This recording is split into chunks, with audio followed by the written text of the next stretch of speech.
IPL इतिहास अनेक स्मरणीय मुहूर्त देखिछि किंतु एही सीजन रे जहा घटिबो ताहा भारतीय टी20 लीग रे पूर्वरु केबे देखा जाय नहीं।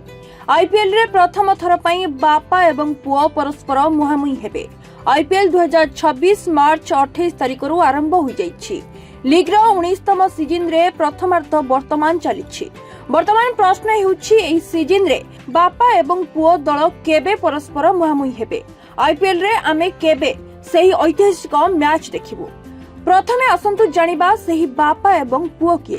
तेबे आमे सचिन तेंदुलकर एवं तांको पुओ अर्जुन तेंदुलकर को विषय रे कहूछु। आईपीएल 2025 पर्यंत उभय मुंबई इंडियंस दल सहित जड़ित थिले, तथापि आईपीएल 2026 रे चित्र टिके भिन्न। एथर अर्जुन तेंदुलकर लखनऊ सुपर जायंट्स रो अंश, जहाको आईपीएल 2026 नीलाम रे एलएसजी द्वारा अधिकरण करा जायथिला। एही समय रे सचिन तेंदुलकर पूर्व परी मुंबई इंडियंस सहित जड़ित अछंती। सचिन एवं अर्जुन आईपीएल 2026 रे परस्पर मुहामुही हेबे, जेतेबेले सेमानक दल मुंबई इंडियंस एवं लखनऊ सुपर जायंट्स परस्पर मुहामुही हेबे। किंतु यह केबे हबो यह जानिबा पई आपनकु एप्रिल शेष पर्यंत अपेक्षा करिबाकू पड़िबो। आईपीएल 2026 रे मुंबई इंडियंस एवं लखनऊ सुपर जायंट्स प्रथम थर पई मे 4 तारिख रे मुहामुही हेबे। सही दिन बापा एवं पुओ मध्य आईपीएल रे प्रथम थर पई परस्पर मुहामुही हेबे। एही मैच वांखडे स्टेडियम रे खेला जिवो।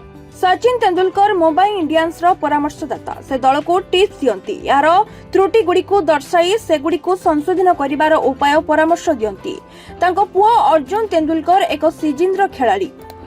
से लखनऊ दलर जणे ऑलराउंडर। जेतेबेले लखनऊ दल 4 मे रे मुंबई इंडियंस विपक्ष रे मैच खेलिबो, सेतेबेले अर्जुन तेंदुलकर को एलएसजी रे प्लेइंग 11 रे शामिल करा जिबा संभव। यह अर्जुन तेंदुलकर एलएसजी सहित डेब्यू सीजन हेबो। से पूर्वरु 2023 मसिया रे मुंबई इंडियंस पई तांकर आईपीएल डेब्यू करिथिले। से एमआई पई 5टी आईपीएल मैच खेली 3टी विकेट नेछंती। Bureau report, reporters today.